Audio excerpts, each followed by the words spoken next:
So with that, again, welcome everybody to this Stoic Saturday. Today, we are honored to have our friend Massimo Pigliucci come back. He's spoken numerous times at our meetups over the years. We're just always delighted to have him back. And I'm going to hand it over to Massimo. And the structure is, after the presentation, there's going to be a Q&A. And after that, there's going to be a breakout session where we are going to discuss the topic in smaller groups. Massimo, over to you.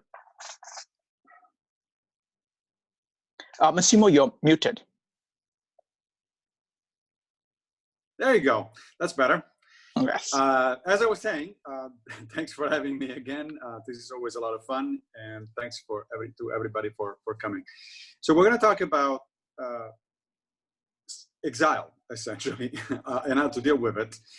Because a few weeks ago, I was marking the 40th day of self-isolation during the pandemic, and tomorrow, as it turns out, it's going to be my 70th day.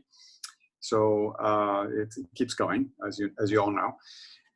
It struck me at some point that there are actually some interesting similarities between the ancient concept of exile and what we're experiencing right now. There is, of course, a major difference, which is exile was punishment for people.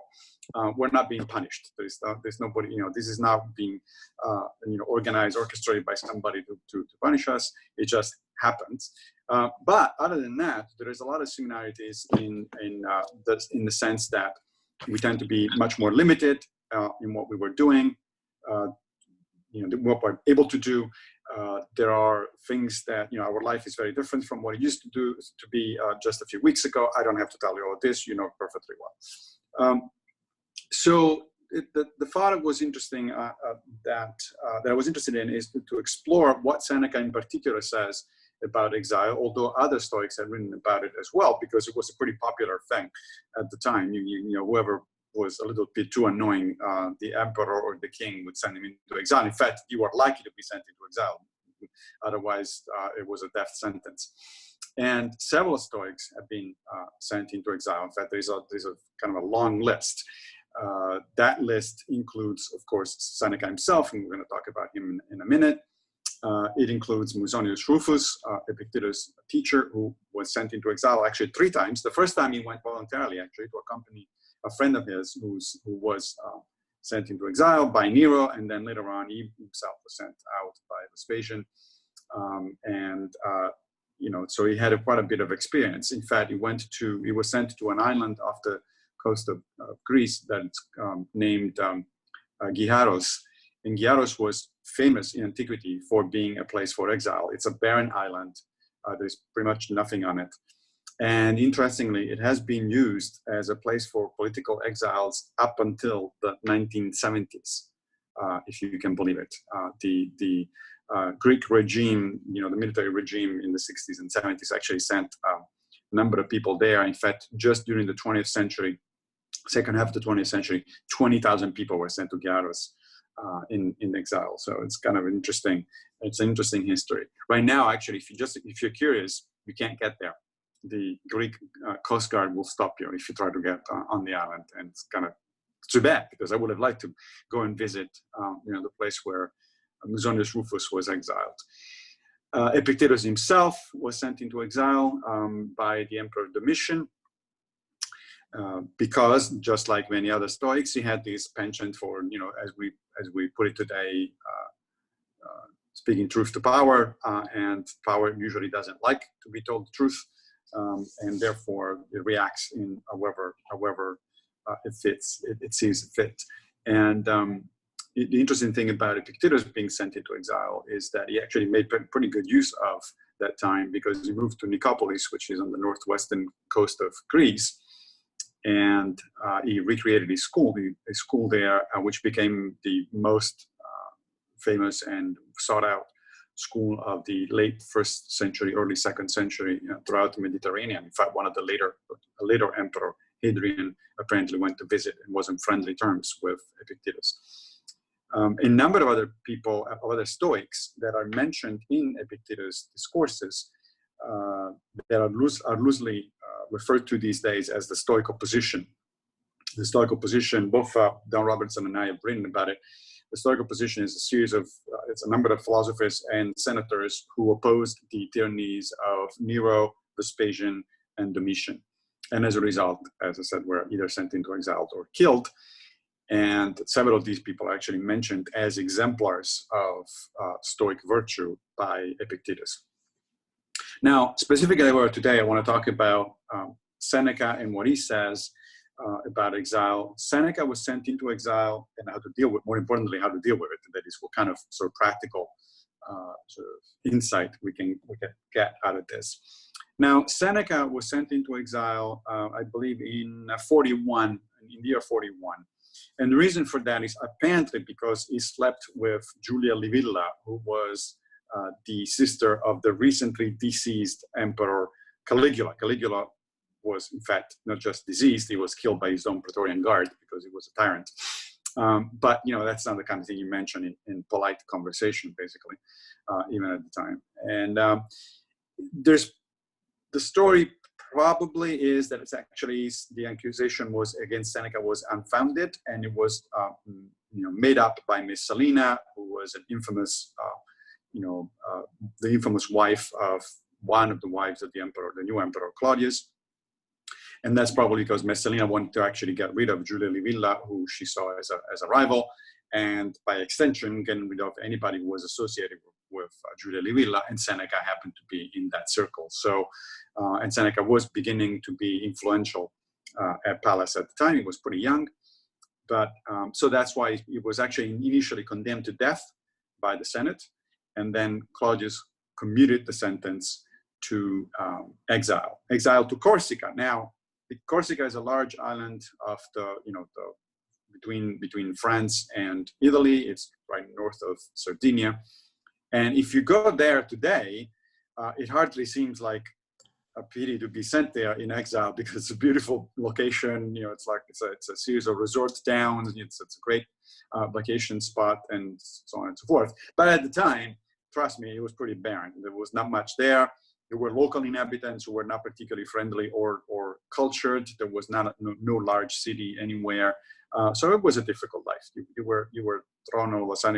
It was not as bad as Gyarus, where Musonius Rufus was sent, but it was pretty bad.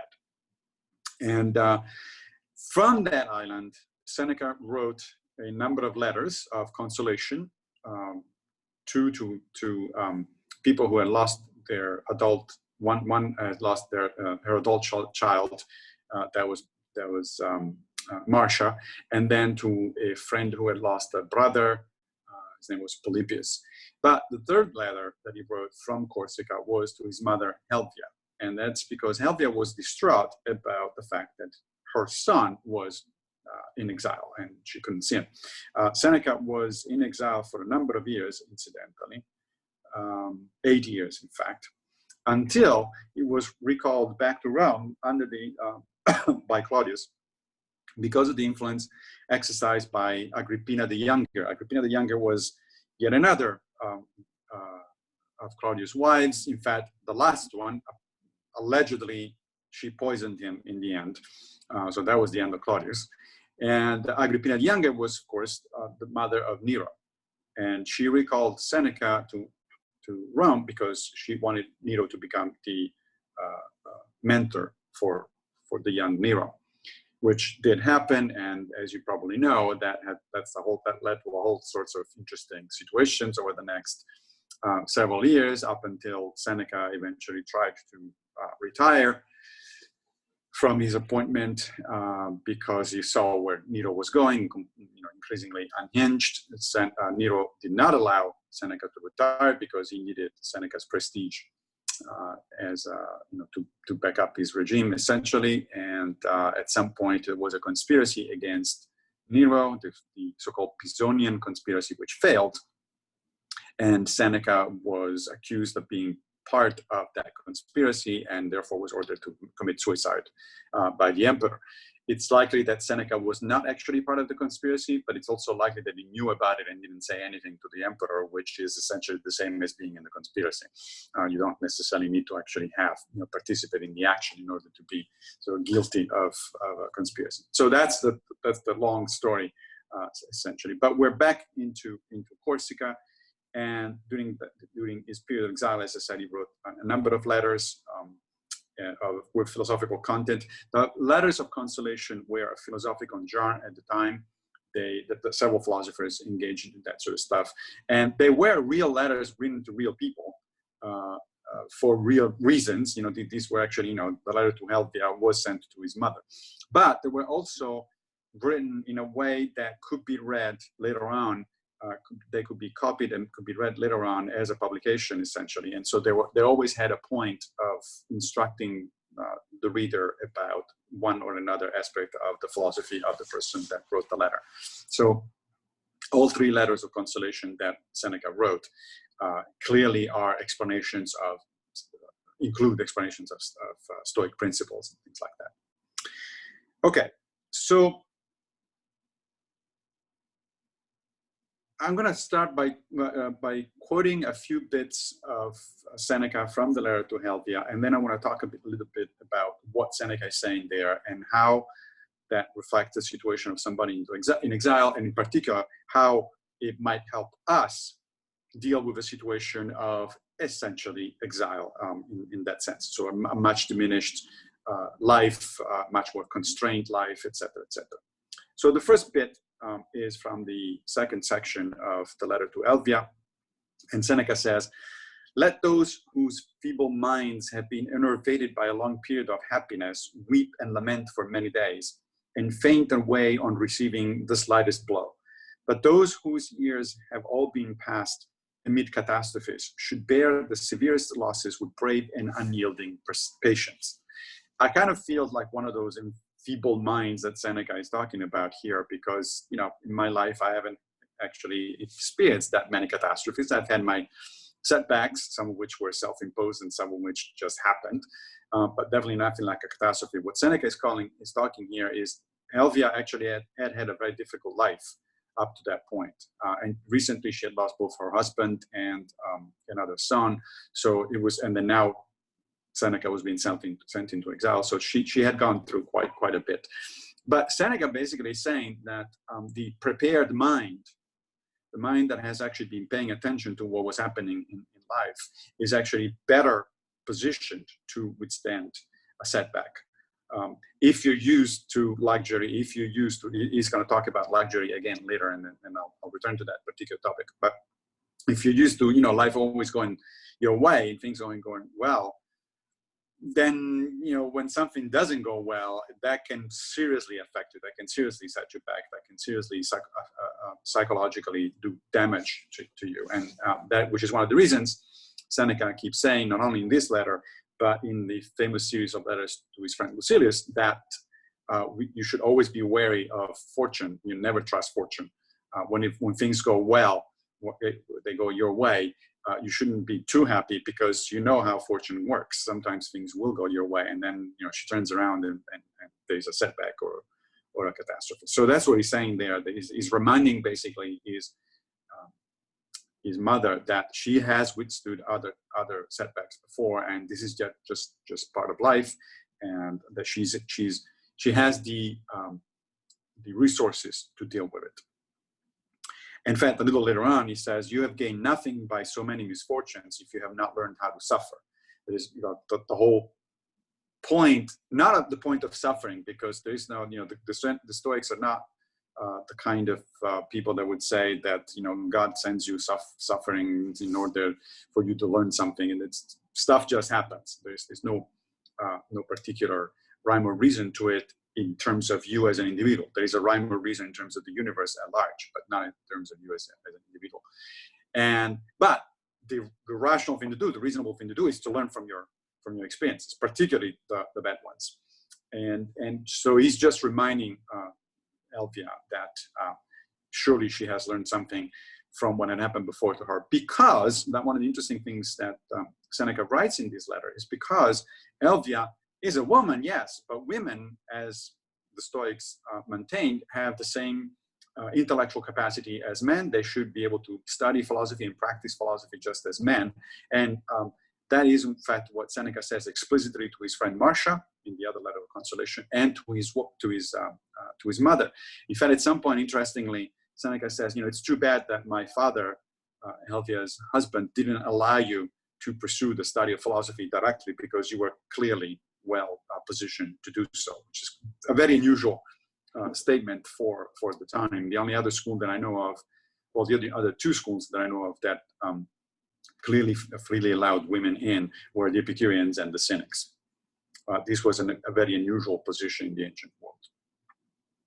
And apparently a very, very unusual position since, because we're still dealing with that sort of stuff. In section 5, Seneca writes, external circumstances have very little importance either for good or for evil. The wise person is neither elated by prosperity nor depressed by adversity, for they have always endeavored to depend chiefly upon themselves, and to derive all their joys from themselves. So this is a statement of Stoic endurance and self-sufficiency, right? This is where the stereotype of the Stoics going around with a stiff upper lip comes from, this kind of phrases. It is a stereotype. That's not what Stoicism is about. But clearly, endurance is a component of Stoic philosophy. There's no question about it. And it's a component of Stoic philosophy for the simple reason that you only have two choices when something bad happens to you. Either you endure them or you complain about them. But the fact is, complaining doesn't actually make things better. It makes it worse because you still have to endure them anyway. And on top of which, now you're making yourself miserable by your own actions or by your own thoughts. So the ideal of the Stoic sage, the Stoic wise person, about which Seneca actually wrote an entire book, an entire treatise on, and also he talks about it in the letters to Lucilius, is exactly what I just quoted from him. That is, it's a person who is fine no matter what happens. If bad things happen, okay, bad things happen. If good things happen, that's fine. But I'm not going to get overly, into whatever positive is happening in my life, because I understand two things. First of all, that situations can always change and things may disappear. The things that I like may disappear, may go away. For fortune gives you and fortune takes back for no particular reason at any time. But more importantly, because I know that as a Stoic, I know that the most important thing in my life is my own character, my own judgment. And that one cannot be, as we'll see, I have a separate quote on this one, that one cannot be taken away from fortune. Fortune cannot do anything about that sort of stuff. That's really yours. And it's the most important part of who you are, according to the Stoics. In fact, in a sense, your character, your virtue is precisely what allows you to deal with either good fortune or bad fortune in the best possible way. At 5, he says, always stand as it were on guard and mark the attacks and charges of fortune long before she delivers them. She is only terrible to those whom she catches unawares. He who is always looking out for her assault easily sustains it. This is, in a sense, kind of a early version of the so-called premeditatio malorum, or premeditation of adversity, right? So he's saying basically, look, you need to expect adversity. You need to expect setbacks. In one of his letters to Lucilius, he says that the wise person expects everything to happen because he or she knows that stuff can occur without your control, without your willingness, without your going along with it, but it does happen, and anything can happen, and you need to be prepared for anything. You need to keep a mind that is well trained to the next upset or the next thing that might happen.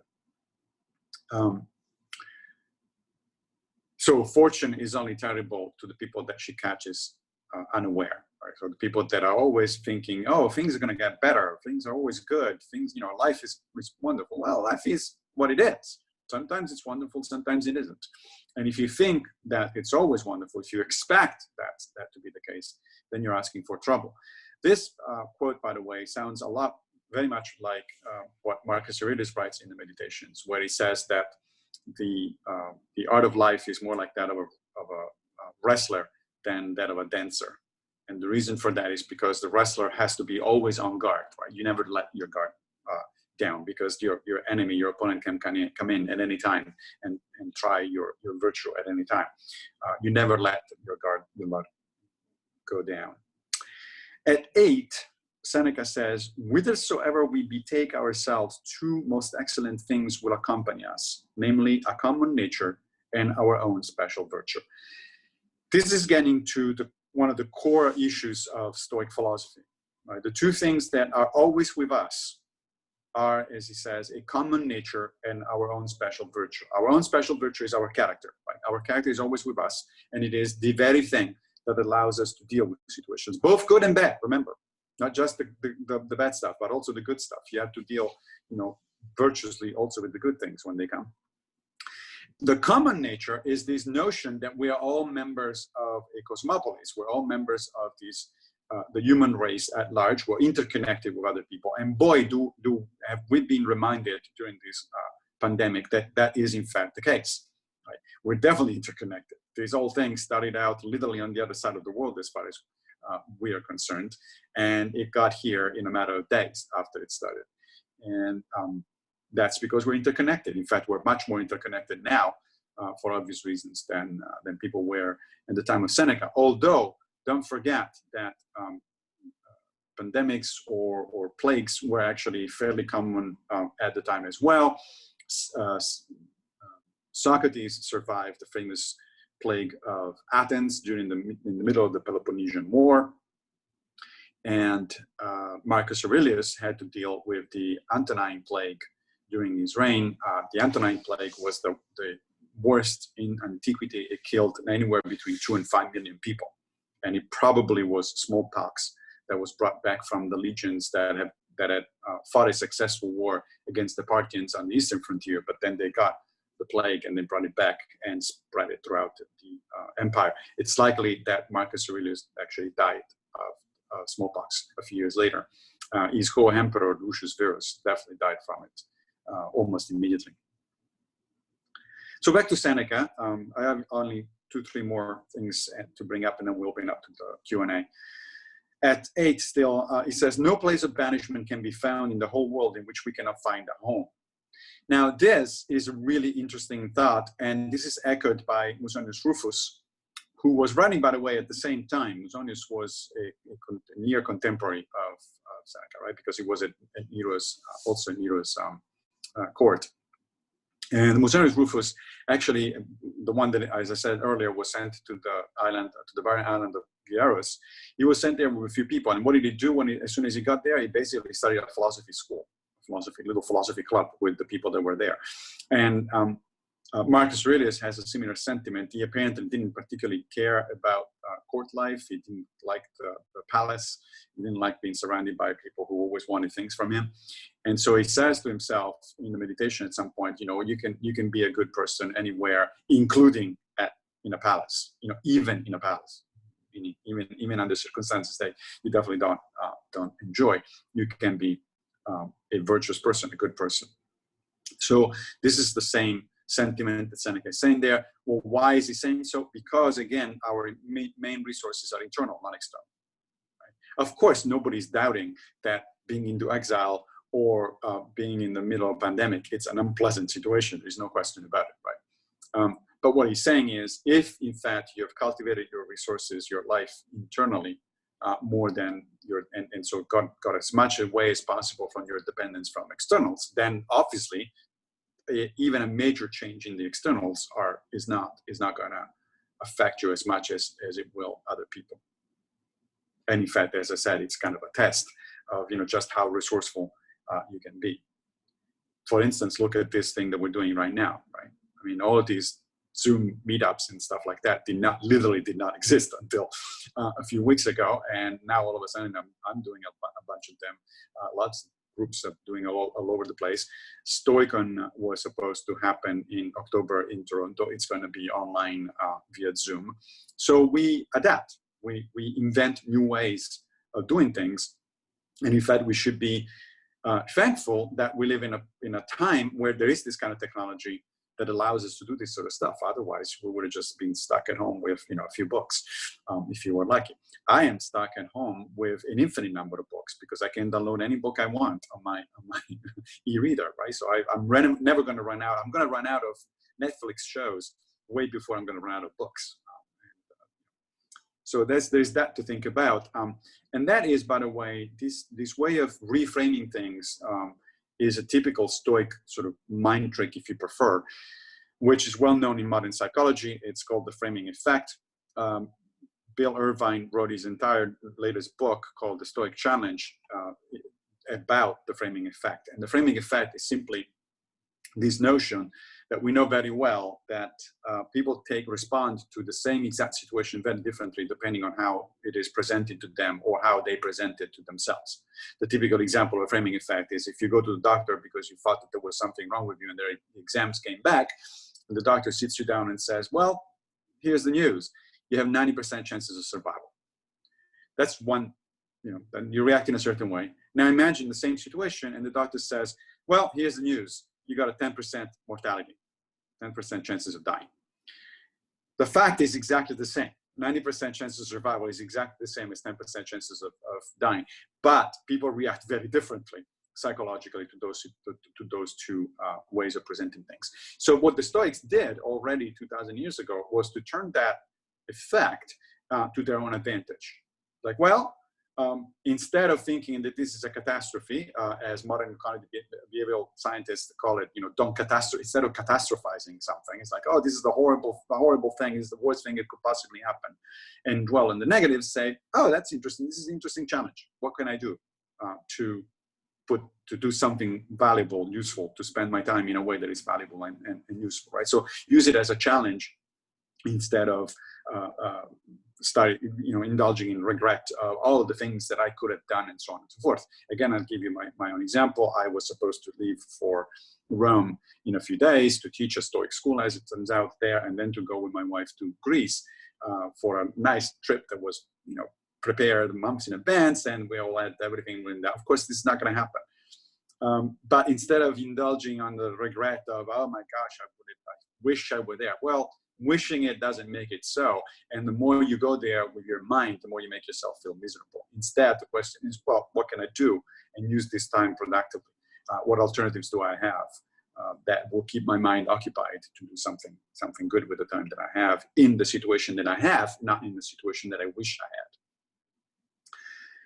Down on 15 in the Consolation to Elvia, Seneca says, the harder these things are to bear, the more virtue you must summon to your aid, and the more bravely you must struggle, as it were, with an enemy whom you know well and whom you have already often conquered. That enemy, of course, is fortune. And he's saying, the harder things are to bear, the more virtue you must summon. So this is talking basically about the same thing that Irvine is talking about. This is a challenge. And so you should score yourself on you should take it as such. This is a challenge. Let's see how well I do. How do you score yourself? Well, the obvious way to do it is to keep a philosophical diary where you ask yourself every day the 3 questions that Seneca and in fact Epictetus at some point suggest you should ask yourself. Something along the lines, there's more than one way to do the philosophical diary, but one that is very helpful, at least to me, is structuring it along these 3 questions. What did I do wrong? What did I do right? And what could I do differently? The first one is not a question of indulging, what I do wrong. It's not a question of indulging in regret and self-flagellation or anything like that, because the past is not under your control. You can't do anything about it. But you do want to learn from the past. Right? You want to learn from your experiences. So if today you snapped at your partner or your children or your coworker or whatever it is, write that down and say, okay, well, that was not good. That was not a virtuous thing to do.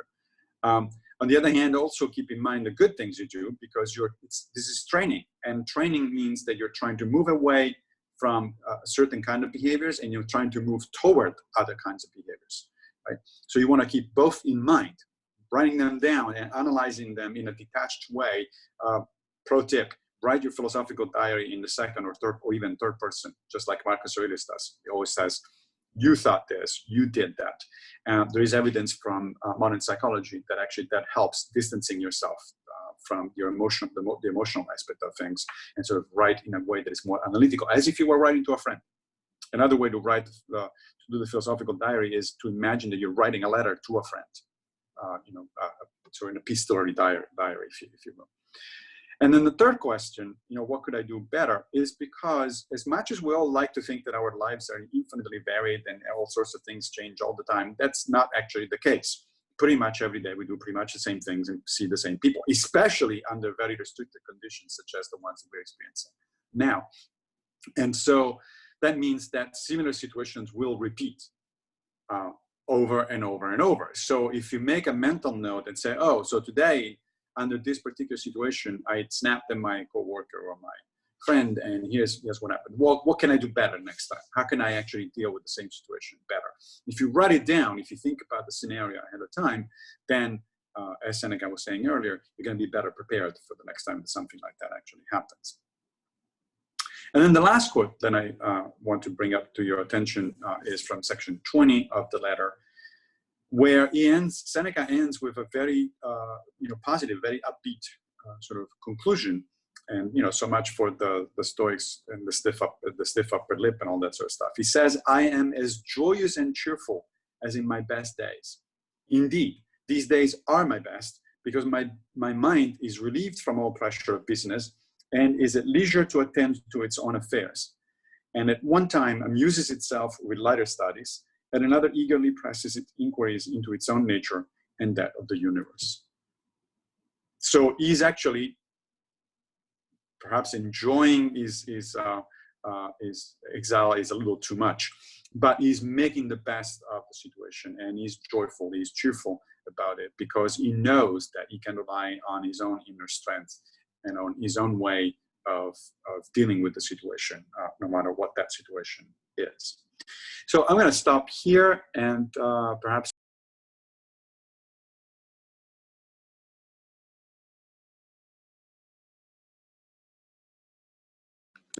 Sorry about that. All right, thank you very much, Massimo. This was fantastic. Now we've got a number of questions in line. We've got 1, 2, 3, 4, 5 questions in line. So rules are very simple. We've used these rules for the past 4 years. Rule number 1, raise your hand when you have a question. You can raise your hand by typing a question, typing exclamation mark in the chat, or raising your hand in Zoom. There are 3 ways of asking the questions. Rule number 2, keep on topic. Rule number 3, be brief. And rule number 4, be courteous. Feel free to disagree with anything anybody says, but please do so courteously. All right, so with that, it's going to be Dan, Roger, Bill, Sylvia, and Ayala next. So when you're asked to called upon to ask a question, go ahead and unmute yourself, ask a question and mute yourself, no follow-ups, so that we can get to as many questions as possible. All right, Dan, go ahead. Yes, thank you. Massimo, I enjoyed your reading material very much. I was intrigued with one of the elements of that, where you described the raw ingredients for wisdom, which was age and experience.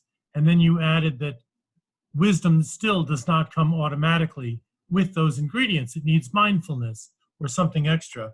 So I'd like you to expand on that a little bit. And also, from my analytical side, I'm wondering, are there lists of ingredient lists like this on the web somewhere for philosophy or Stoicism? Oh, that's a good question. I don't know about lists. I need to check and get back to you about it. But the point of that remark was, of course, that we tend to think that wisdom is something that comes with age, which to some extent is true. It's hard to imagine a wise teenager. I mean, a wise teenager is almost a contradiction in terms. So it's an oxymoron, right? But the problem is that it doesn't come automatically with age. It's not just like by getting older, then you sort of all of a sudden become wiser. Both anecdotally and actually there is some research in positive psychology on wisdom. It's pretty clear that just there's plenty of people who get old and they're not nowhere wiser than they were when they were younger. So the notion here that is being put forth is that a necessary but not sufficient ingredient for wisdom is in fact experience. If you don't, you can learn things even early on. As a young person, you can certainly learn things theoretically, right, by book learning or because some other people tell you that certain things happen or don't happen, and so on and so forth. But wisdom, I think, actually requires experience, actual experience, life experience, not just book learning. It certainly can be helped by theoretical learning. I mean, I just was reading recently, rereading recently, Musonius Rufus' lectures, and he says there something very similar, where he says, he talks about the relationship between theory and practice in philosophy. And he says theory is absolutely important because if you don't understand the theory, then you may act randomly, or at the very least, you may waste a lot of time because you don't have a direction, you don't have a compass, basically. But the theory in itself it's certainly not enough. And the practice is far more important, it says, precisely because life is something that you live, not something that just you think about, right? So I would suggest that a little bit of theoretical knowledge is certainly helpful, but there are wise people, or people that would qualify, I think, as wise, who don't really have a lot of theoretical knowledge. They've never heard of philosophy. They never heard of Stoicism, and nevertheless, they seem to be fairly wise. So that kind of wisdom can be augmented, I think. Sorry, wisdom can be augmented, I think, from theoretical knowledge, but it's certainly theoretical knowledge is insufficient. And even life experience is necessary. So theoretical knowledge is insufficient and not even necessary. Life experience is necessary, but it's not sufficient. You have to also reflect critically on that life experience. And I think that's where the philosophy really becomes helpful, because one way to think about philosophy is that it is a way to train yourself to think analytically and critically about things. Now, there is a caveat there. That is, we actually have pretty good evidence from modern social psychology that the more somebody is intelligent, smart, and learned and educated, the more likely that person is to fool himself and to rationalize things. So to come up with very clever explanations for why some things are okay or are not okay. The Stoics seem to have been aware of that, and that is why they insisted that knowledge is actually something that comes out of interactions between human beings. You need role models and you need friends. In other words, you need a yardstick. There's a really nice letter from to Lucilius that Seneca writes, where he says that the point of choosing a role model is because there's no way to see how crooked you are unless you're comparing yourself to a straight ruler, right? But in other words, you can rationalize yourself out of things easily. That's the point of the role model. And in another one of the letters to Lucilius, he writes about friends, and real friends, not Facebook friends, not the kind of things you have by the thousands, but real friends, the kind of friends that actually, as Aristotle, obviously not a Stoic, famously put it, the kind of virtue friends who can hold a mirror up to your soul. In other words, people that are not afraid to tell you, look, this is not a good thing. You're not going in the right direction.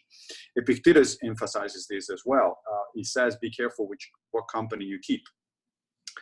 Because you want to be associating yourself with people that can teach you and you can learn from, and vice versa. I mean, this is obviously a two-way street.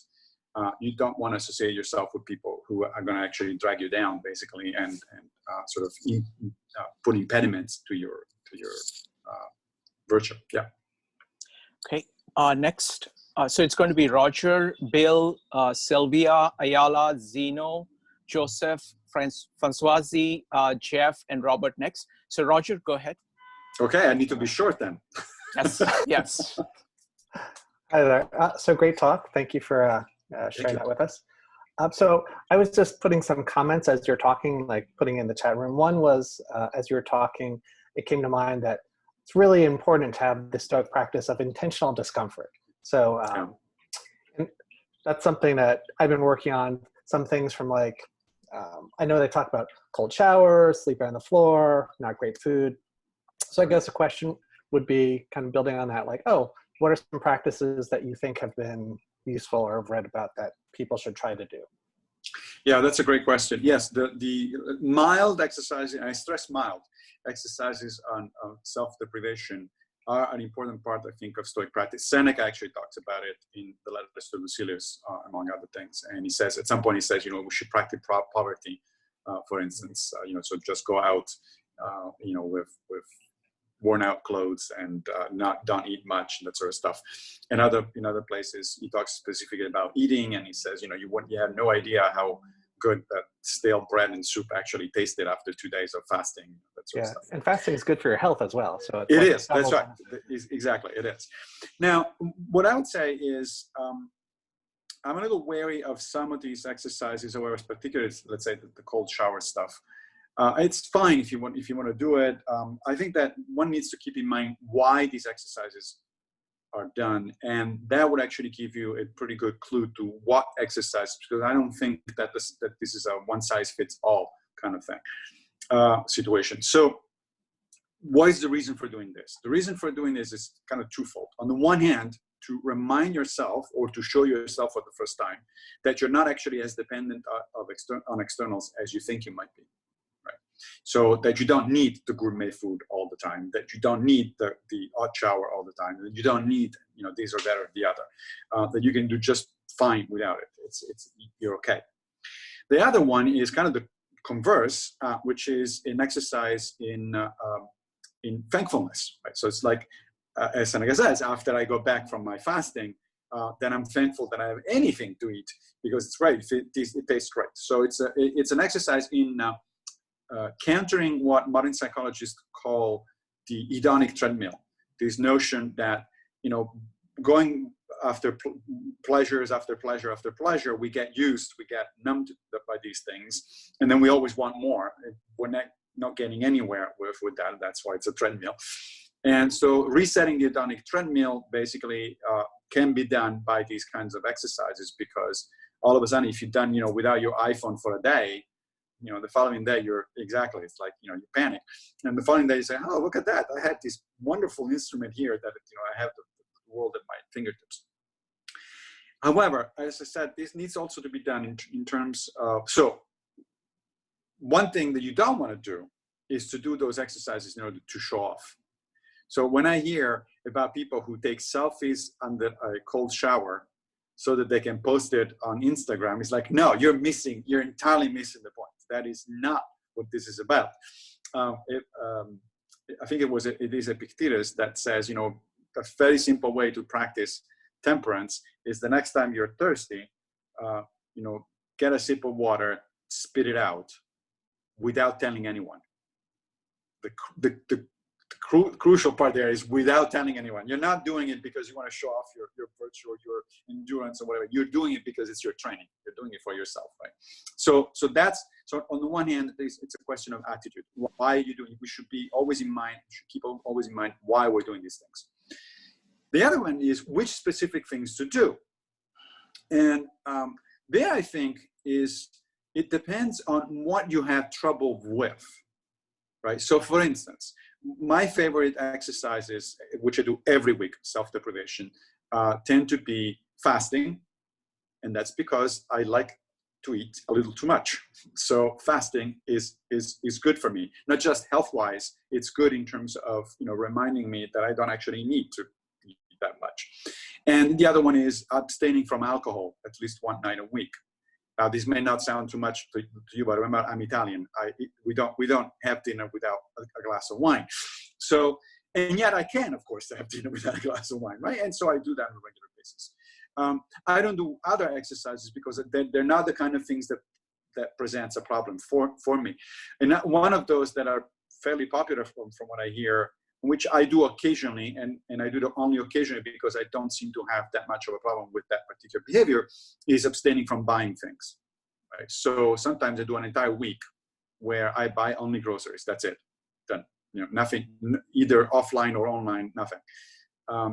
And that exercise actually goes back to Socrates, who famously at one point walked through the Athenian Agora, looking at every merchandise that was on sale. And then we went out on the other side and said, I didn't know that there were so many things I didn't need. Right? And that is, of course, an exercise in minimalism. It's an exercise in sort of anti-consumerism, that sort of stuff. And if you happen to have a problem with that, I tend to be a minimalist anyway. So I don't really buy a lot of stuff. So that's not my major problem. Although from time to time, even I actually do that kind of exercise. I find it useful. But if you have that particular problem and you recognize that that is in fact an issue, then that should be one of the main exercises to do. So what I'm saying is two things. Remember why you're doing it, and particularly why you shouldn't do it. and also think about, spend some time talking to your philosophical diary or to your friends and say, hey, what do you think I should work on here? What is the kind of stuff that I have a weakness for, and what kind of, and therefore then devise a little exercise of self-deprivation that goes with it. Thank you, Massimo. Next one up is Bill. Bill, go ahead. Yes, Massimo, please forgive me if this is an elementary question, but I'm a bit new to this. I understand in Stoicism that there's the concept of things you have control over, which is basically your character and your reactions to what happens to you, and the things you don't have control over, and that's what happens to you.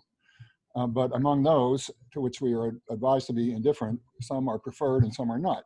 My question is, even though we don't have control over some things, we can take actions to influence them. For instance, we could vote for the candidate of our choice. We could advise our friends to eat healthy food, or whatever it is. So the question is, recognizing that your candidate might not win, okay, so you'll be indifferent to the result, and so forth. To what extent is it advisable to take actions to in favor of the things of the preferred indifference and to oppose the non-preferred indifference? Yeah, no, I'm glad you asked that question, actually, because this is a point about which even people who have been studying Stoicism for a while, sometimes like they don't exactly have it clear in their mind. So let's talk about it for a second. First of all, the preferred and dispreferred indifference, they are indifferent not in the sense that you don't care, because otherwise you wouldn't prefer them or disprefer them. They are indifferent only in the sense that they do not affect your moral value, your sense of who you are. Right. So, for instance, let's take your example of voting for a political candidate. It isn't that I don't care who's going to win the next election. I do care. That's and I should care. In fact, as a member of the human cosmopolis, I should care to vote for or support otherwise whoever I think is the best candidate, whoever I think is going to do the best job for everybody. So I definitely should care. That's a positive emotion, caring about, the right thing to do. It's actually a positive emotion, which the Stoics cultivate. However, I should realize, as you were saying a minute ago, that no matter how much of an effort I put into doing my work before I vote, or sending money to candidates, or talking to people about them on that sort of stuff, I need to be prepared for the possibility that my preferred candidate is not going to win, right? And that outcome is indifferent only and specifically in the sense that it doesn't make me a better or worse person. Just because my candidate did not win, that's not my, it doesn't affect my moral character. It doesn't make me a bad person because he didn't win. And if it did win, it doesn't make me a good person either. I am the person that I am, and I'm working on it. But externals are not, are indifferent in the sense that they actually are not a measure of your worth as a person. But otherwise, you should care. In fact, one of the best analogies from the Stoic literature about this thing comes from Cicero in the third book of the Finibus Bonorum et Malorum, where he talks about the archer, the metaphor of the archer. And he says, the archer wants to hit the target. He prefers to hit the target, right? But the self-esteem of the archer does not depend on actually hitting the target. It depends only on the question of whether the archer did his best in order to hit the target. If you've done your best, then that's it. By definition, there's nothing else that you could have possibly done. And so you're okay, you're at peace with it. But you still do prefer hitting the target. So you do care about outcomes. It's just that you reason about outcomes as an adult human being would do, and not as a child, right? Sometimes, we all know, sometimes things will go out of our way, and other times they won't. And you're not going to throw a tantrum if they don't go your way. They are preferred. They're indeed preferred. So that, I think, is the crucial distinction to make, that we should care about outcomes, but we should also realize that outcomes are not a reflection of our moral value. They don't make us better or worse person. If I win, if I make a lot of money, that doesn't make me a good person. If I lose a lot of money, that doesn't make me a bad person. It's something that happens because of external circumstances, as well as my efforts, of course. The point of saying that we don't control the ultimate outcome is not to say that we shouldn't try to do our best. Stoicism is definitely not a quietist philosophy. It's not a question of lay back and not do anything because, fate, things will happen by fate. In fact, the Stoics had an interesting argument about this. They called it the lazy argument. There's this, the way usually the argument is presented is like this guy who gets sick and his friends say, you should go to the doctor and take the medicine. And the guy said, no, I believe in fate. If it's fated that I will recover, I will. And if it's not fated, I won't, regardless of what I do. And the Stoic, Chrysippus in particular, who presents this analogy, this story, says, you're a fool. One of the things that fate has in store for you is also take action. You're going to get better if you're going to the doctor, if you're going to take your medicine, and so on and so forth. So the actions are important. The only thing is you need to accept from the get-go that even though you might be doing exactly what you should be doing, going to the doctor, take the medicine, etc., you might still get sick and not recover. And if that happens, that is not a reflection of your moral worth.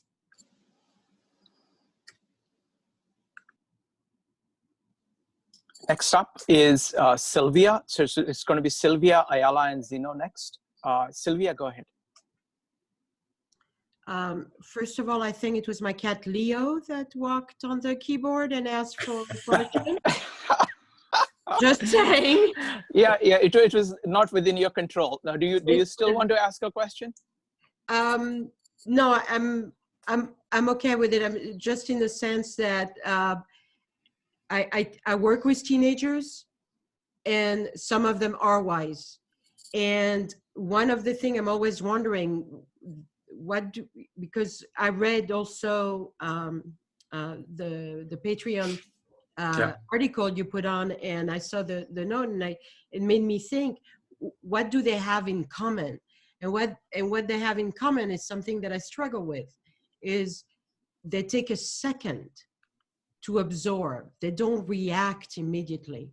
They have that split second, and some people are just, I don't know if they're born with it or it's just reinforced at home, and but they have that split second where they think. Oh, sure. I mean, pausing before acting or before reacting is certainly a good thing. In fact, it is a mark of wisdom. I mean, that's when Epictetus says in the Enchiridion, don't go immediately after whatever impression you have. Just stop and talk to the impression and say, hold on a minute. What are you? Let me take a look. That is obviously a good, important step to act more wisely. And of course, wisdom comes in degrees. I mean, there's no such thing as yes or no, right? It's not a binary situation. It comes in degrees. So it is perfectly possible for younger people to exhibit a certain degree of wisdom, and as I said earlier, for older people not to have any wisdom at all if they haven't been paying attention to what they were doing throughout their lives, right? I mean, I know a good number of politicians who are definitely not wise, and yet they're pretty old. So it comes in degrees, and of course, I assume it also, to some extent, you're right. It may be a combination of early experiences, whatever family environment that these people experience, and also perhaps also a matter of just constitution. Some people just are more reflective by nature than others. But we can all learn. The important thing is we can all learn to do better, to improve in that situation. But I also would guess that it depends on the personal experiences even of young people. For instance, I teach at the City University of New York, which is a huge system. We got like 450,000 students, and they come from all sorts of backgrounds. And I hear stories from my students or from students of some of my colleagues, and some of these stories are heart-wrenching. That these are first-generation immigrants. Their fathers left, or their mother is in rehabilitation for drug abuse or something like that. That sort of stuff. Well, if you have gone through that kind of experience that early on, I mean, I don't have that. I have never had that kind of experience, right? So I don't know what that would feel like and what effect that would have had on me. So I would imagine that if you're prone to reflection, or if you're lucky enough that you develop that kind of habit and you had that kind of experience early on in your life, yeah, I can imagine like you're a teenager or 20-something and you're far wiser than a 50-year-old, yeah, who have never had those experiences or who had never reflected on those experiences. Next up is Ayala. Ayala, go ahead. mute myself. Yeah, good to see you, Massimo. Last time it was many years. You had more hair, both ends. Mm-hmm. Yes, I remember. Yeah, one of the difference between Seneca and other people who were exiled for punishment is with the pandemic, where it's not an individual who is exiled from the community, but the whole community is exiled from each other, which leads us again to what opportunities does it open? And yeah, many people see it as a punishment, or at least a lesson or an opportunity to do better. If not as a punishment for our sins of consumerism and excess and not paying attention to the discrepancy in income, social justice, and lifestyle. So this is actually, I see as a wonderful opportunity, not just to self-improve, but also to open our mind to the necessity of cooperation with the whole planet, actually. Right. Okay. Right. No, I agree. I mean, this is the kind of thing. So I don't believe in, of course, in sort of divine punishment or even natural punishment. I mean, there are some people who subscribe to sort of this Gaia idea that the Earth is a living organism. And see, here it is. It's Gaia punishing us. It's not Gaia. It's our own foolishness. We've done things that set up this kind of situation. But more importantly, I think the situation is shining a really harsh light on the structural deficiencies of our society. There are some countries that have been doing much better than the United States. And part of the reason they've been doing so much better, not only because their leaders have actually acted, you know, according to reason and factual information as opposed to sort of wishful thinking, not only because their leaders have actually acted as opposed to just not act, but also because their infrastructure is better. Because especially social infrastructure, like for instance, you know, we've had protests here in the United States, as you know, for reopening states early, you know, despite the danger that experts have kept telling us that would carry. Now, I understand why people are complaining about this sort of stuff, because people don't have jobs. And not only they don't have jobs, but because in the United States, jobs are connected with healthcare, that also means they don't have healthcare. And it also means that, you know, there's very little in the way of a safety net for literally millions of people. The reason you haven't seen a lot of protests, you know, in other Western countries is because most of those countries have put those things in place. My relatives have been stuck in Italy, you know, for a long period of time, longer than we have, in complete lockdown, not the American version, because I could still walk every day for an hour around Brooklyn with no problem, just wearing a mask. But, you know, my brothers and my sister have not been able to get out of the house for like more than 2 months, because the lockdown is complete. It's total. You can only go out for very briefly for grocery shopping. That's it. So they've been in a worse situation, but they're not actually complaining as much as we are here because they've had support. Right. So they kept the healthcare. They can't be fired in the middle of a pandemic. So there's protections, you know, labor protections. There is paychecks coming in from the government, you know, assistance from the government. There's all sorts of stuff that, although no society is perfect, and Italian society is certainly not perfect, I can tell you from personal experience, some societies are better equipped than others. And I think that you're right, that this is the time where we should reflect on why is it that things have gone so horribly wrong so quickly in certain places and not in others? What is the difference there? What is it that we can do better the next time around? And in fact, historically, pandemics or plagues and things like that have actually been spurring changes, even including here in the United States. Like in New York, I think it was in the 1800s that there was a sort of a pestilence coming through, and that prompted the complete redoing from scratch of the sewage system, both here and in London. London was a horrible place in the 19th century from that perspective. And then, the disaster comes and so there's two things here. On the one hand, some places have been able to avoid the disaster or preempt the disaster or minimize the disaster because they were already prepared in terms of infrastructure. Now, we are not in that category, but at least we should try to be in the category of, oh crap, let me learn from this and see what I can do better the next time, as opposed to ignore it and then coming up with the same situation again the next time that something like this happens, which it will, because it's guaranteed to happen. Thank you. Next up is Zeno from California.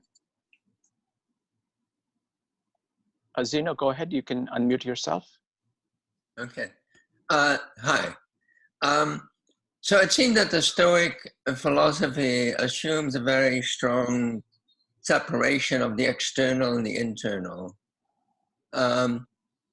and cultivates like a strong sense of self, a strong autonomy.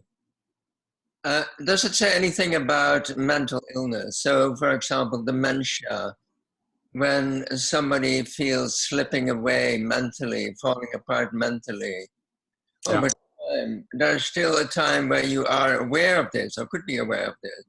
Right. So what's the advice? So is there any address? Is it addressed in any way?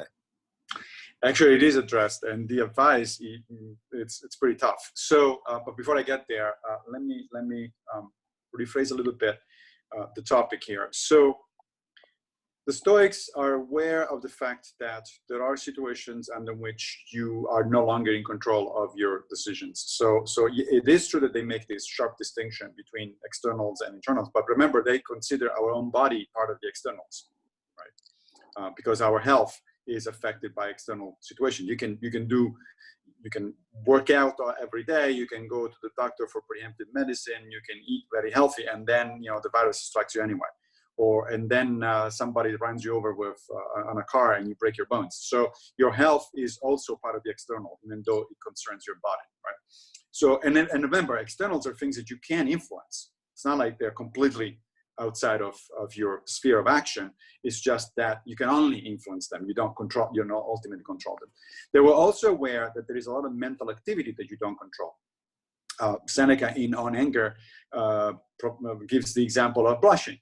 So you can't, most of us at least, can't control blushing. You blush under certain situation, and it's not up to you, even though it is an internal reaction. It's a mental reaction.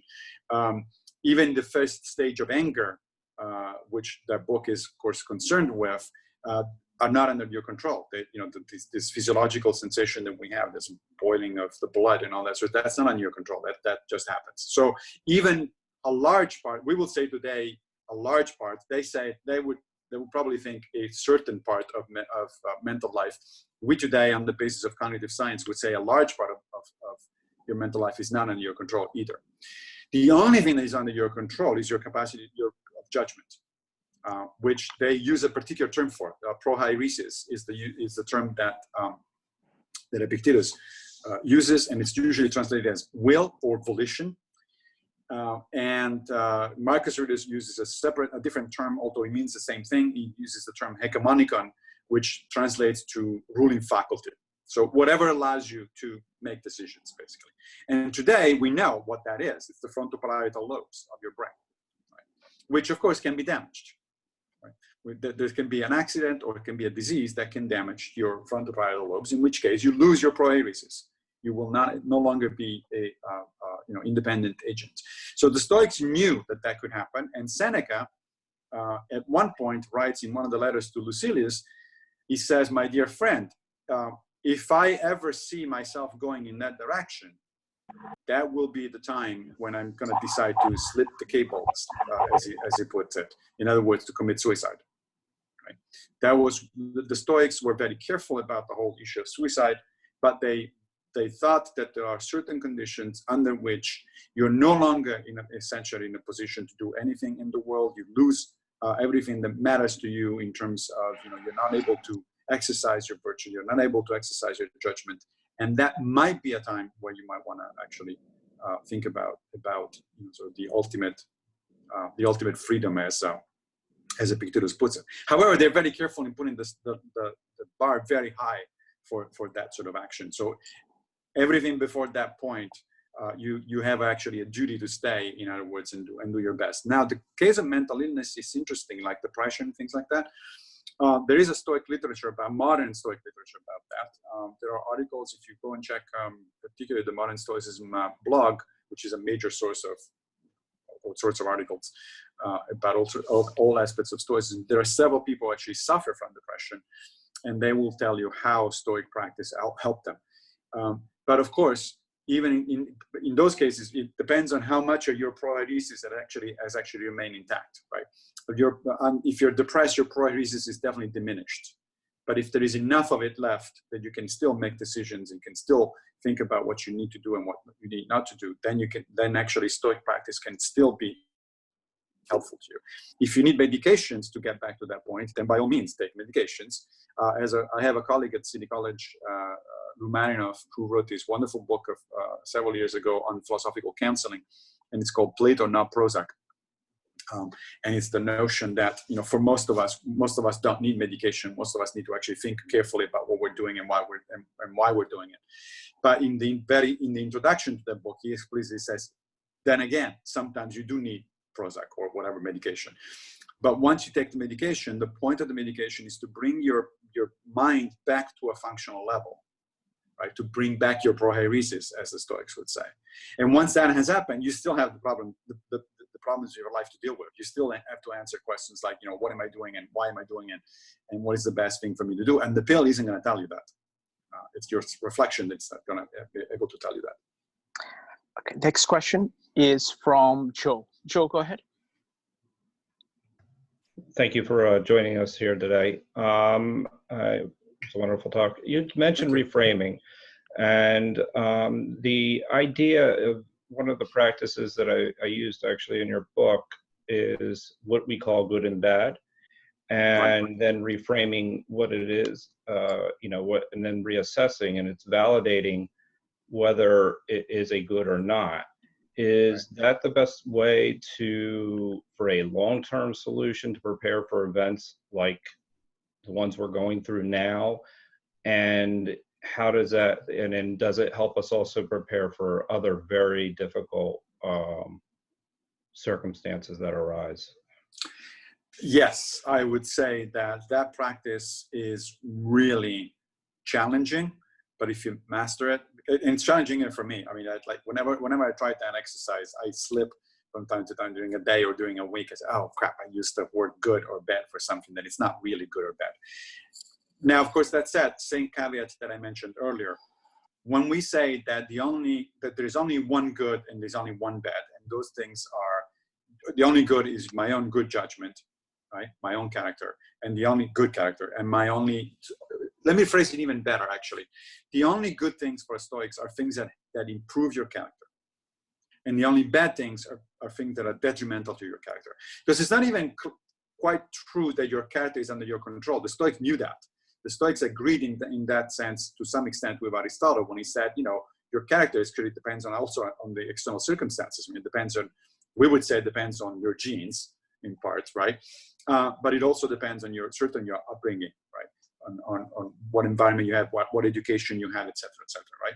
So even your character, technically speaking, it's not under your control. The only thing that's under your control is your judgment, right? In here and now, as you exercise is right here, right now.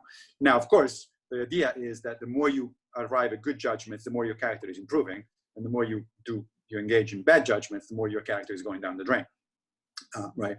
So technically, the only good things for you are things that improve your character. The only bad things for you are things that are detrimental to your character. However, everything else does have value. The word that the Stoics use is axia, and axia literally means value.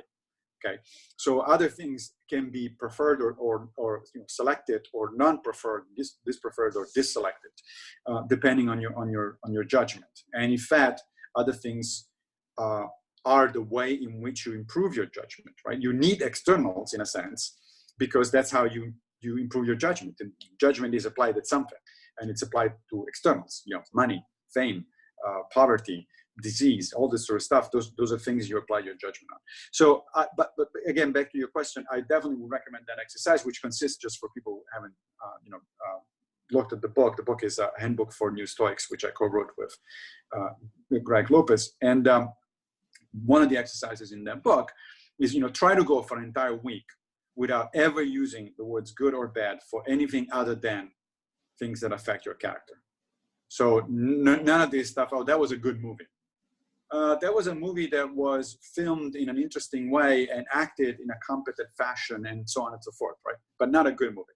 Oh, that was a bad meal. No, that was not a bad meal because there's no such thing as a bad meal. That was a meal that was characterized by food that was undercooked or overspiced and so on and so forth. By the way, one of the side effects of that exercise is not only you start really internalizing this notion that the only things that are truly good and bad are things that affect your character, but you develop your vocabulary as a side effect, because you have to force yourself to rephrase things constantly, and in order to avoid the words good, bad, or their close synonyms. And it's a really interesting exercise because actually your speech becomes more interesting.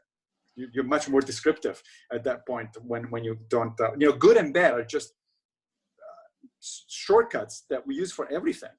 And it's not a way to develop a good vocabulary. See, I did it again. There's no such thing as a good vocabulary, an articulated vocabulary. That's excellent. Thank you, Massimo. Next up is Françoise. Hi.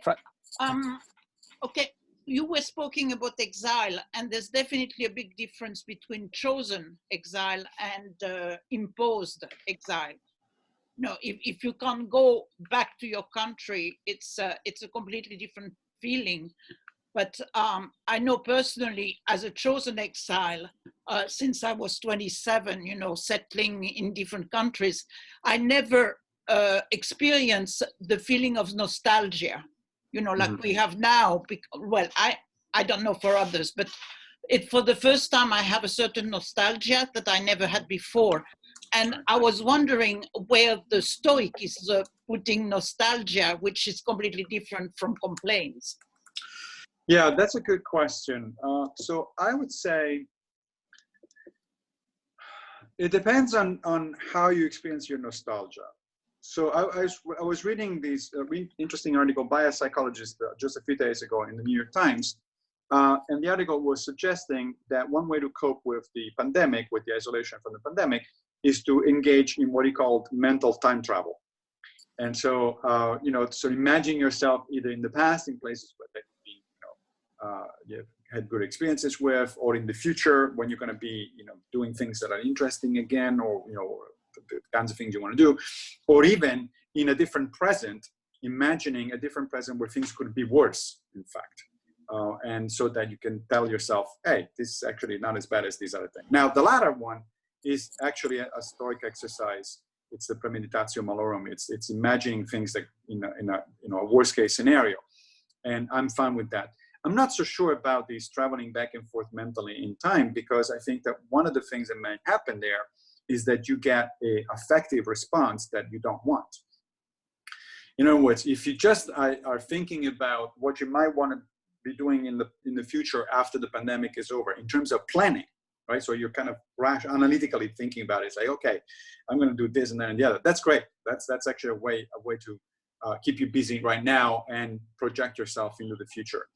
If you think about your past, things that happen in your past in a way that doesn't cause emotional distress, then I think that's fine too. But the danger there is that it will cause emotional distress, is that people will start, like I have a close relative of mine, for instance, who for like days after days kept posting on Facebook pictures of herself, last year or 2 years ago or 5 years ago. It's like, I wish I was there again. I wish I was. Well, she was causing herself more damage than anything else. And I kept telling her, it's like, why don't you, instead of doing that, why don't you focus on the kind of stuff that you can do now, talking to your friends, even though they might be on the other side of the world, or your relatives, in this particular case, me, since she lives in Rome. And, we can talk about things, we can focus on things to do now. So in general, I would say the Stoics tend to be a little bit skeptical or distrustful about letting our minds wandering too far, too much into the past or into the future. The other reason for that is because, of course, neither the past nor the future are under your control. Your agency is maximized now, in the here and now, right? That doesn't mean you don't want to think about the past. You certainly, it's fine to, you know, revisit parts of your past that are pleasurable. Why not? And so long as you don't get distressed by it. And also you want to revisit your past because you want to learn from it, right? You want to learn from your mistakes. Same for the future, you know, contemplating the future is, on the one hand, you can prepare yourself for adversity by engaging in that sort of meditation, or simply plan, you know, reasonably. We all need to plan. If I want to go to have another vacation next year, I need to start planning at some point for that one, right? For what the time is going to be, where is it going to be, et cetera, et cetera. But the fundamental locus of your agency is right here, right now. And so the Stoics tend to tell you to focus in what you're doing now for an additional reason. And I'll close on this, like on this question, you know, on this point. The additional reason being that, according to the Stoics, nothing is ever improved by not paying attention. And if you're doing something now and your mind wanders into the past or into the future, you're not paying attention, right? In fact, another translation of prohairesis is attention. And so prosoki, the term prosoki, which is a term that Epictetus uses often, is translated as attention. Sometimes it's translated as mindfulness, but mindfulness, it's got all sorts of baggage that is associated with, you know, the Buddhist variety and all that sort of stuff. But it really literally means paying attention. And Epictetus, at some point, both Epictetus and Seneca use this metaphor of the pilot of a ship. And they say, you know, all it takes for the ship to go down is the pilot to be distracted and not pay attention for a second. That's it. So nothing is ever improved by not paying attention. So you might as well pay attention to what you're doing right now, because you're alive right here, right now, not in the past or in the future. Thank you, Massimo. Next up is going to be Jeff Beers. Jeff, go ahead. Hi, thank you so much for talking with us today. Sure. I'm a painter, and there's this concept of the muse in painting. There's also a statement by John Keats about negative capability, or what he calls that. He says, it's when a man is capable of being in uncertainties, mysteries, and doubts without any irritable reaching after fact or reason. And for me, that had a lot to do with being open for this, like fortune and misfortune. You don't know when it's going to come or how it's going to affect you. And a lot of artists feel that way about the muse. And I'd like to know Stoic thoughts on that, if it's not too so. Yeah, no, that's a good question. I mean, there's a couple of ways to answer it. One is going to be very short, which is about art in particular, and the other one is a little bit broader, and it's about fortune in general, right? So the Stoics don't say a lot about art, and that's not because they didn't care. I mean, let's not forget, for instance, although surprisingly many people do forget, that Seneca was a playwright. Right, so he obviously was interested in art, and in fact, he was a playwright that turned out to be of fairly large impact because he influenced the Elizabethan theater and Shakespeare in particular. In the time of Shakespeare, there was no translations available in English of the Greek tragedies, but there were translations of Seneca's tragedies, of the Roman tragedies.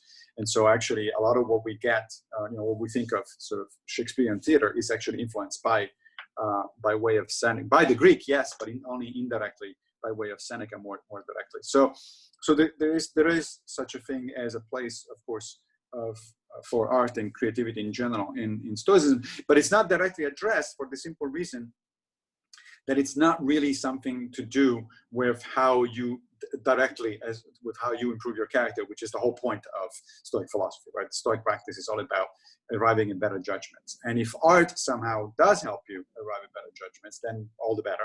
If not, then it becomes a preferred indifferent. It becomes something that is not actually good or bad for you in terms of character, but you may prefer it reasonably because you engage, you take pleasure out of the creative engagement of the arts. You take pleasure, because it makes you relax or whatever it is. That there is value there. It's axial value. It's not moral value necessarily. It's not ethical value.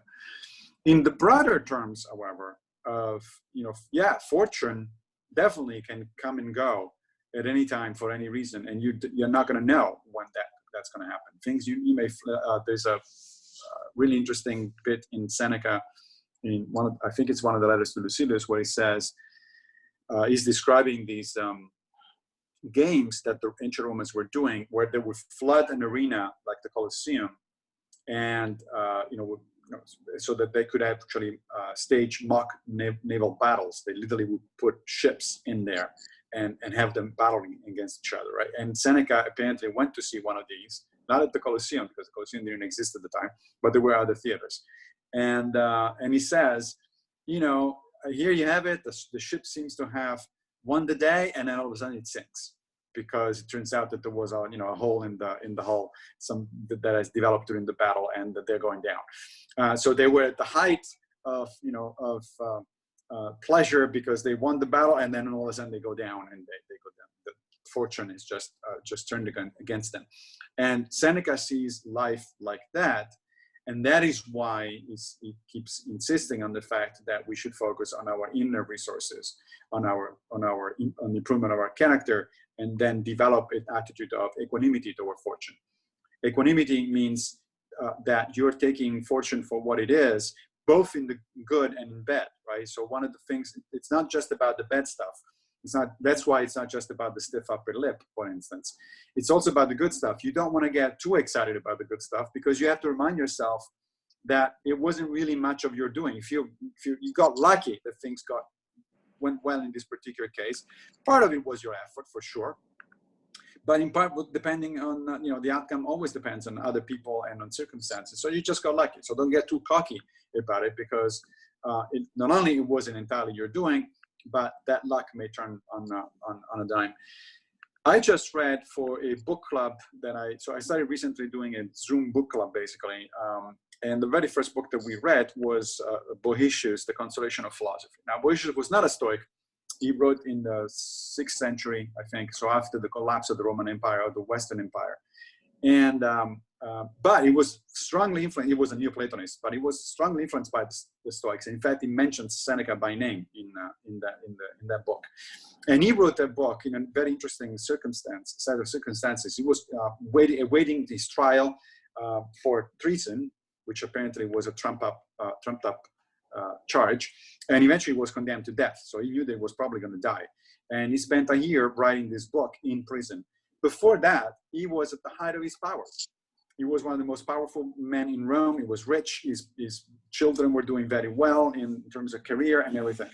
And the interesting thing that Boëtius does is he imagines that Lady Philosophy herself comes to his cell and tries to console him, right? So to talk to him. And one of the very first things that Lady Philosophy does, mentioning the Stoics, particularly mentioning Seneca, she says, I don't know why you're complaining. It's fortune didn't betray you. Fortune has acted exactly as you knew she was going to act. Fortune wasn't about giving you stuff and that's it. Fortune was about sometimes you get, sometimes you get taken away. And you've actually been over fortunate, because by most people's standards, your life had been particularly fortunate. You've been way above average. So now you're complaining because the rules of the game have not changed. So what is you complaining about exactly? You knew from the get-go that if you were putting a lot of emphasis on externals, one of these days fortune could turn around for no particular reason, and that's exactly what happens. She hasn't abandoned you. She's just playing her regular game. It's you that have confused how things stand. So it was a really interesting way of putting it. Thank you, Massimo. So the last 5 questions are from Robert, Revent, Sam, Jay, and Leslie. Robert, go ahead. Okay. Well, folks, keep your questions as short as possible, and we'll go from there. Thanks. Yeah, I'll try to do the same with my answers.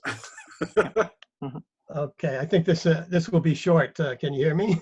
Yes. Yes. Since the topic is exile, and the virus is a living, can be said to be a living creature, I would ask, is this virus age the same as exile in the sense that the virus says, either you leave or I'll kill you? Yeah, that's an interesting way to put it. Of course, as a biologist, I tend not to anthropomorphize things. Viruses don't say anything; they just do what they do, which is getting into people's bodies and replicating themselves. It's interesting, actually, that you say, the virus is alive. That's actually controversial. In biology, viruses are considered kind of a borderline situation. It's not clear. There's a number of interesting definitions of life, and viruses barely qualify. They are basically little bits and pieces of RNA and proteins. They're very simple. They're extremely simple. They don't have a metabolism of their own. They take over the metabolism of the host cell. They don't really do much other than get into the cell and take over the machinery, the reproductive machinery of the cell. They certainly have no intentions, of course, in the first place.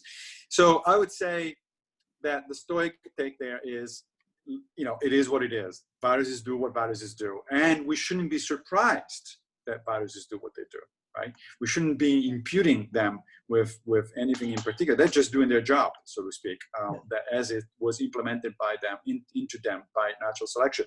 There's a really nice, one of my favorite quotes by Marcus Aurelius in the Meditation, where he says, the cucumber is bitter. Well, don't eat it.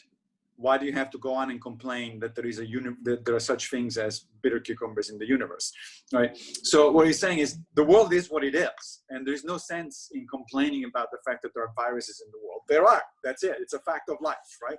So the only thing you can do is to deal with the virus in the best way you can, right? Go ahead. If the virus isn't alive, at least it's a parasite. Yes. The other half of my question is.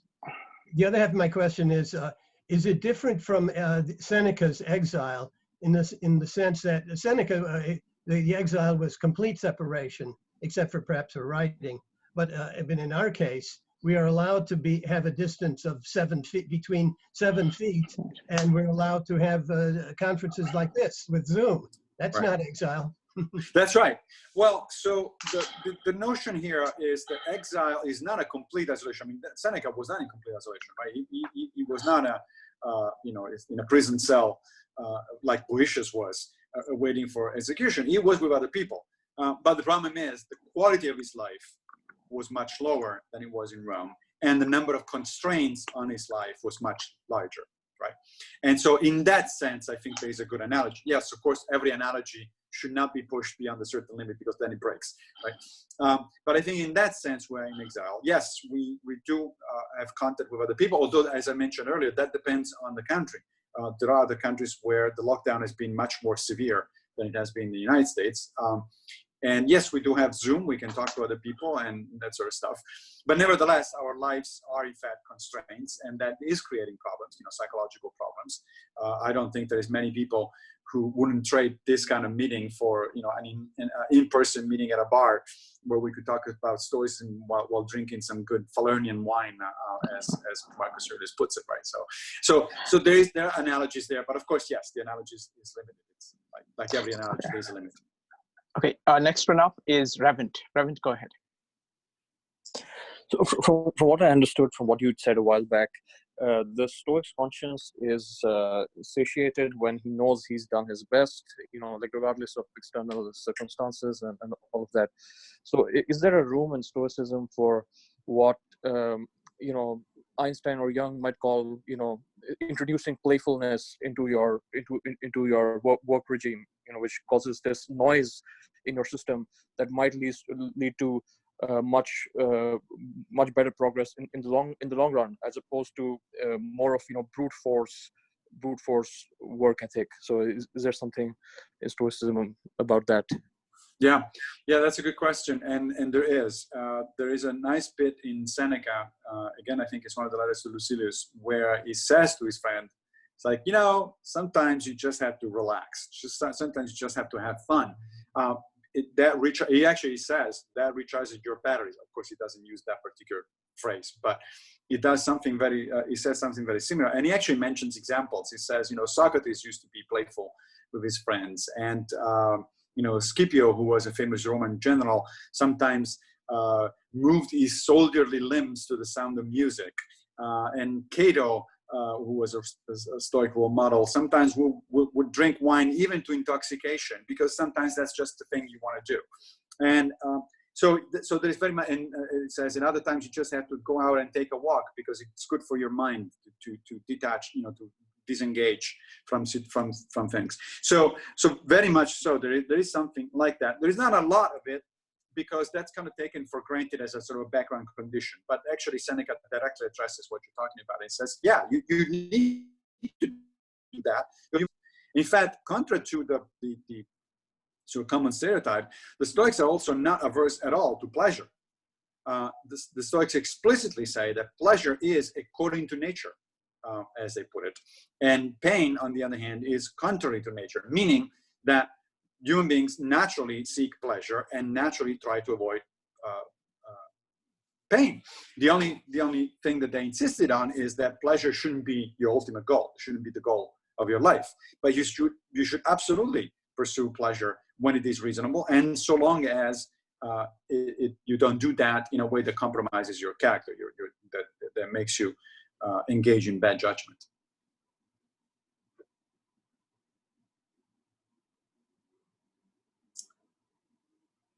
I think we can get to the next question, maybe.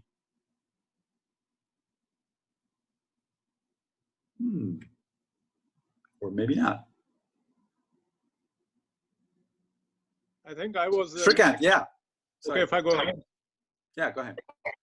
So you wrote a very nice PowerPoint presentation about 10 years ago entitled "Why Sam Harris is Wrong on Ethics as Science," and what it kind of brings to my mind is that we are living in dangerous times, and we perhaps also need to do more of what you might call I mean, not just, like almost like in a very rough analogy of, like we have negative freedom and positive freedom. So we can also take in terms of Stoicism could be regarded as a sort of negative way of, and by negative, that's a very technical sense I'm using it in, that, you just kind of go along with the flow, again, simplifying greatly. But we also need to be positive, and meaning in terms of offer a positive vision to the world.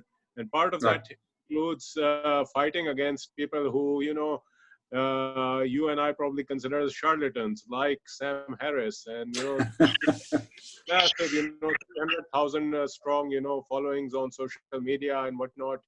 And what I'm reminded of the analogy is there were all these, great, intellectuals, including people like Benedetto Croce, and in Germany, Thomas Mann, Robert Musil, and they did what they called inner emigration in the time of the fascists and the Nazis. And so they basically withdrew into an inner world.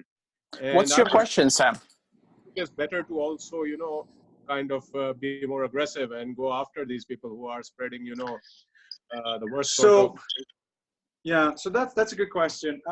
I should say I don't actually consider Sam Harris a charlatan. I do think he's seriously misguided on a couple of things, but we can all be misguided on things.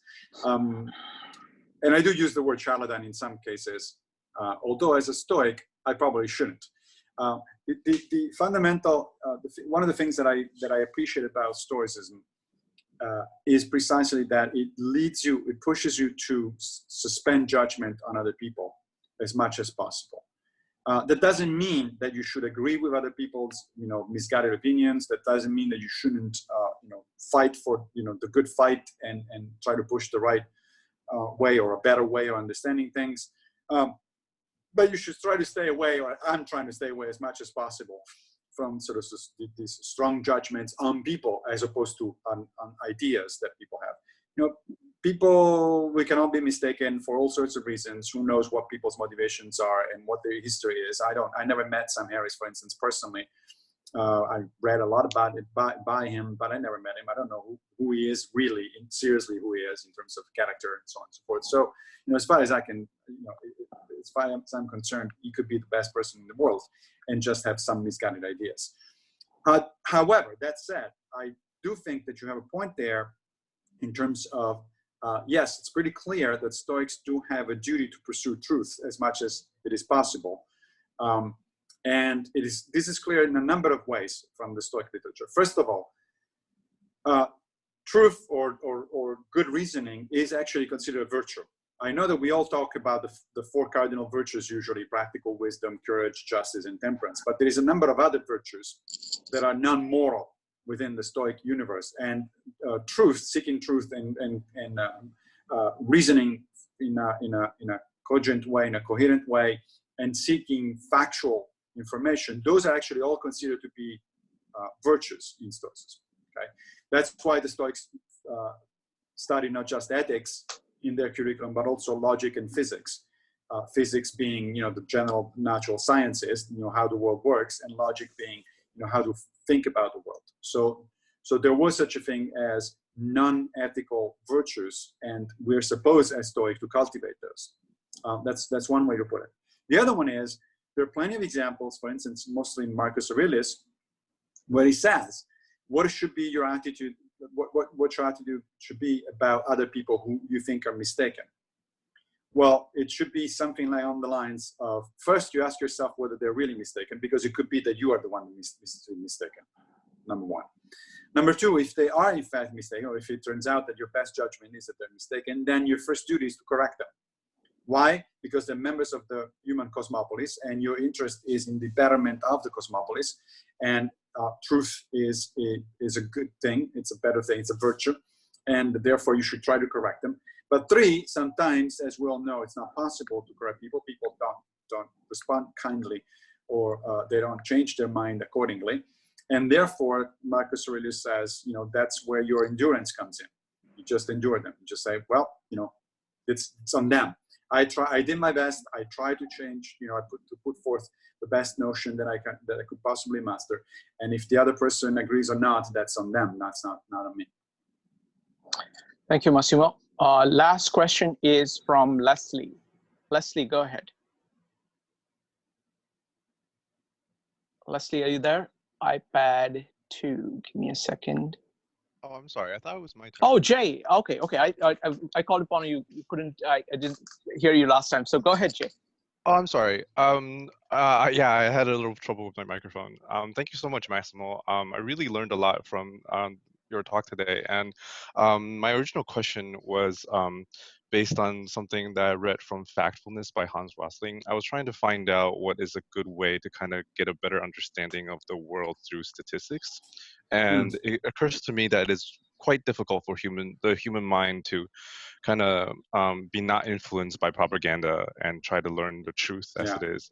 And I was listening to what you said, and I want to change my original question a little bit, which was, I thought that Stoicism might be too pessimistic about the world, but it seems that the goal was to kind of reserve judgment on all things, which I do agree with. But at the same time, I think about the current condition that we're in. Like, for instance, if I make, a wise or misguided judgment about the pandemic as a bad thing, which we aren't supposed to do as Stoics, and I want to go and change this external thing that I may or may not have any kind of effect over. Like, what do the Stoics say about that? Like, I may be able to affect, if I believe that I have the potential to affect change in a positive way, and I go about in doing it, and is that a fool's errand, or should I even try?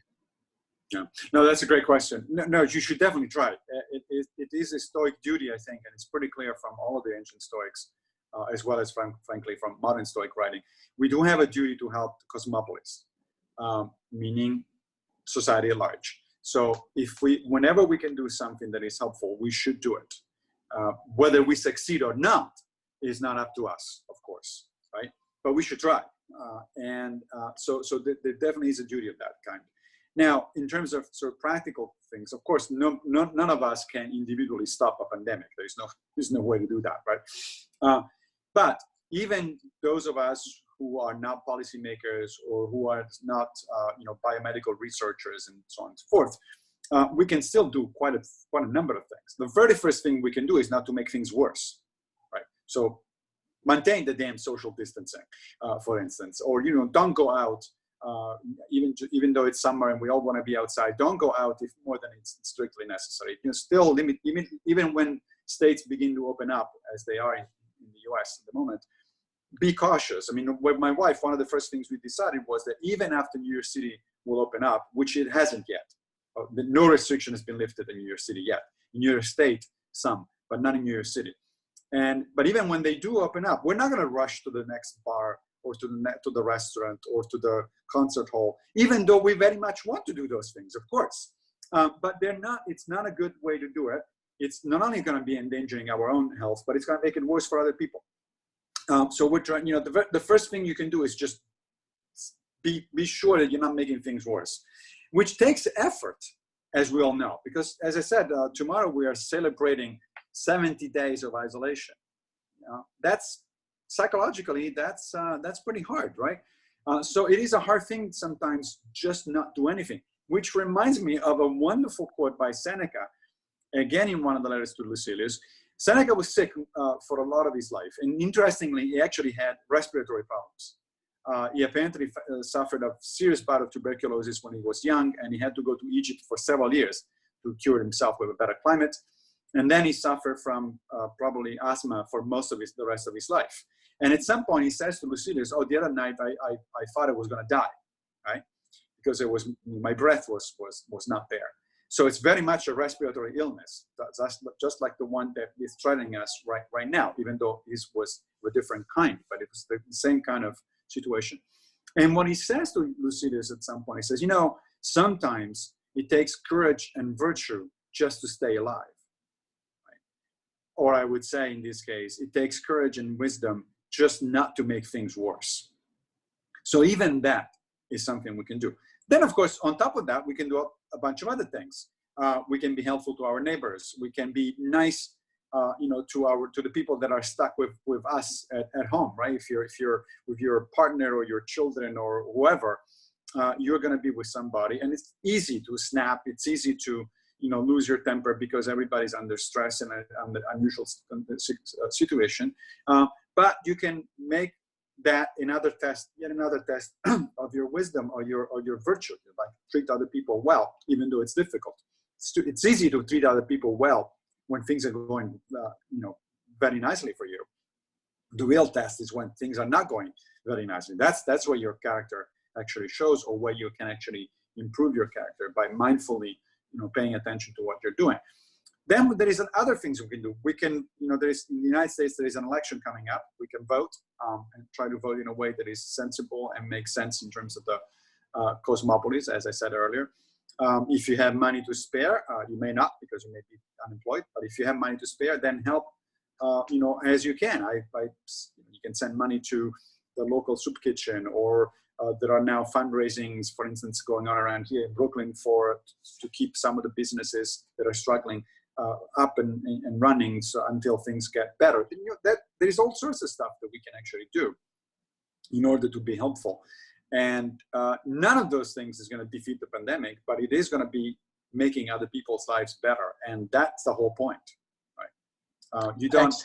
There's this thing, sorry, but one more thing about this particular issue. So Marcus Aurelius, who, as we know, was an emperor, so literally the most powerful man in the Mediterranean world at the time, right? So he had power of life and death over countless people.